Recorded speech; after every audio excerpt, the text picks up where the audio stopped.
Welcome, here I've got Samsung Galaxy M32 and I'm gonna show you how to turn on and off the camera grid lines at this device. So at first we have to tap on the camera button to open it, and for now we are in the standard photo mode. From here let's go to the left corner to this button. When we tap on it, we can open the advanced camera settings. Now let's slide a little bit to the useful features category, and here we have the grid lines option, so by using this button we can turn them on and turn them off as we need.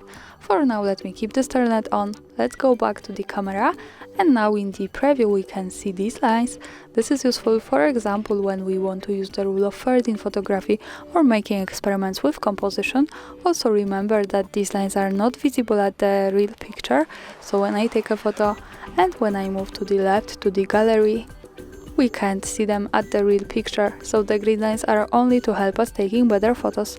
And of course when we don't need them, we can tap to the left corner once again, slide again to the useful features and use this button to turn them off. So for now, the grid lines in the preview have gone.